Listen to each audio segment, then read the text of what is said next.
Hi hello and welcome back to tryitoutwithmeeranair. അങ്ങനെ നമ്മൾ 2021 എത്തി നിൽക്കുന്നു.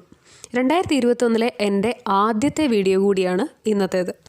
കഴിഞ്ഞ കുറച്ച് മാസങ്ങളായി എൻ്റെ ഈ എളിയ ചാനലിനെ സപ്പോർട്ട് ചെയ്യുന്ന, സബ്സ്ക്രൈബ് ചെയ്ത് സഹകരിക്കുന്ന എല്ലാവർക്കും ഒരു നല്ല ന്യൂ ഇയർ ആശംസിച്ചുകൊള്ളുന്നു. കഴിഞ്ഞ കുറച്ചാഴ്ചകളിലൊക്കെ ഞാൻ നിങ്ങൾക്ക് പല മഹാരാഷ്ട്രീയൻ വിഭവങ്ങളും പരിചയപ്പെടുത്തി തന്നില്ലേ? നിങ്ങൾക്കതൊരു പുതിയ അനുഭവമായിരുന്നിരിക്കും കുറച്ച് പേർക്കെങ്കിലും. ഇന്ന് ഞാൻ അത്ര പുതിയതല്ലാത്ത നമ്മുടെ നാടൻ ഒരു വിഭവമാണ് കാണിക്കുന്നത്. എനിക്കത് വളരെ ഇഷ്ടമുള്ളതാണ്. നമ്മുടെ സദ്യകളിലെ മറ്റും ഒഴിച്ചുകൂടാൻ ആവാത്ത ഒരു വിഭവം കൂടിയാണത്. പച്ചടി. നല്ല ഒന്നാം തരം കൈതച്ചക്ക കൊണ്ട് ഉള്ള ഒരു പച്ചടി. വീഡിയോ കാണുന്നതിന് മുമ്പായി എൻ്റെ എല്ലാ പ്രിയപ്പെട്ട വ്യൂവേഴ്സിനോടും എനിക്കൊരു ഹംബിൾ റിക്വസ്റ്റ് ഉണ്ട്. നിങ്ങൾ വീഡിയോ കാണുമ്പോൾ മടിക്കാതെ എൻ്റെ ചാനൽ കൂടി ഒന്ന് സബ്സ്ക്രൈബ് ചെയ്യൂ. കാരണം ഒരുപാട് പേര് ഇനി സബ്സ്ക്രൈബ് ചെയ്യാനുണ്ട്.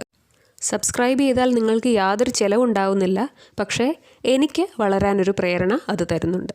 എല്ലാവരും എന്നെ ഒന്ന് സബ്സ്ക്രൈബ് ചെയ്ത് സപ്പോർട്ട് ചെയ്യൂ. അപ്പോൾ വീഡിയോ നമുക്ക് കണ്ടു നോക്കാം. ഈ പച്ചടിക്ക് ഏറ്റവും പ്രധാനമായിട്ട് വേണ്ടത് നല്ലതുപോലെ പഴുത്ത പൈനാപ്പിൾ. അത് വളരെ ചെറിയ കഷ്ണങ്ങളായി അരിഞ്ഞ് മാറ്റി ഞാൻ വെച്ചിട്ടുണ്ട്. അതിൻ്റെ കൂഞ്ഞെടുത്തിട്ടില്ല.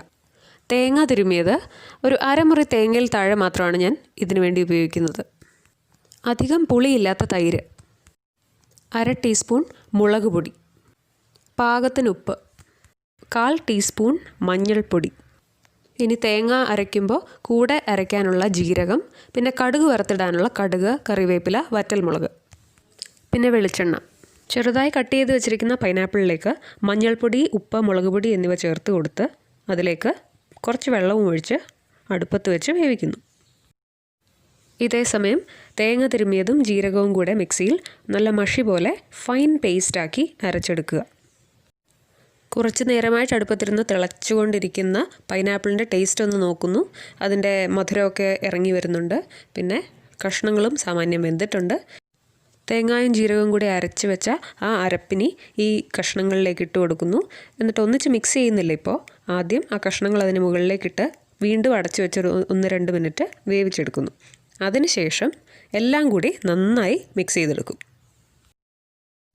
2-3 മിനിറ്റ് അടച്ചു വെച്ച ശേഷം തേങ്ങയുടെ കൂട്ട് ഈ പൈനാപ്പിളിനുള്ളിലേക്ക് നല്ലതുപോലെ ഇളക്കി യോജിപ്പിച്ച് എടുത്തിട്ടുണ്ട്. ഇനി ഇതിലേക്കൊരു 2-3 സ്പൂൺ തൈര് ഒഴിച്ചു കൊടുക്കുന്നു.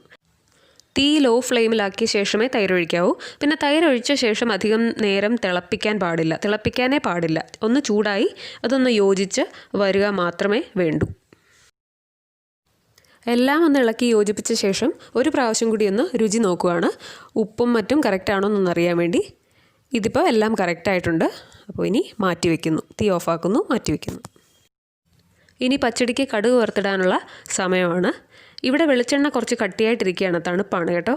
അപ്പോൾ വെളിച്ചെണ്ണ അതിലേക്കിട്ട് ഒന്ന് ചൂടായി വന്ന ശേഷം അതിലേക്ക് കടുകും വറ്റൽമുളകും കറിവേപ്പിലയും കൂടി ഇട്ട് കൊടുത്ത് നല്ലതുപോലെ ചൂടാക്കിയെടുക്കുന്നു. സൈഡിൽ മാറ്റി വെച്ചിരിക്കുന്ന പച്ചടിയിലേക്ക് ഇനി കടുക് വറുത്തതൂടെ ചേർത്ത് കഴിയുമ്പോഴേക്കും നമ്മുടെ സ്വാദിഷ്ടമായ പൈനാപ്പിൾ പച്ചടി റെഡി ആയിട്ടുണ്ട്. പൈനാപ്പിളിൻ്റെ മധുരവും തൈരിൻ്റെ പുളിയും മുളകിൻ്റെ എരിവും പിന്നെ ഒരല്പം ഉപ്പും ചേർന്ന് എത്ര ഒരു രുചികരമായ വിഭവമാണല്ലേ പൈനാപ്പിൾ പച്ചടി. അപ്പോൾ എല്ലാവരും തീർച്ചയായും നല്ല പഴുത്ത പൈനാപ്പിൾ കിട്ടുമ്പോൾ വീട്ടിലുണ്ടാക്കി നോക്കുക. നിങ്ങൾക്ക് ഏറ്റവും ഇഷ്ടമുള്ള പച്ചടി ഏതാണെന്ന് കൂടി കമൻസിൽ അറിയിക്കുക. നിങ്ങളുടെ അഭിപ്രായങ്ങളും നിർദ്ദേശങ്ങളും എല്ലാം കോമൻസിൽ ഇൻക്ലൂഡ് ചെയ്യാവുന്നതാണ്. സോ എല്ലാവരും എനിക്ക് സബ്സ്ക്രിപ്ഷൻസും മറ്റും തന്ന് സപ്പോർട്ട് ചെയ്യുക. അപ്പോൾ എല്ലാവർക്കും നല്ലൊരു വീക്കെൻഡ് ആശംസിച്ചുകൊണ്ട് ഞാൻ നിർത്തുന്നു. Bye bye.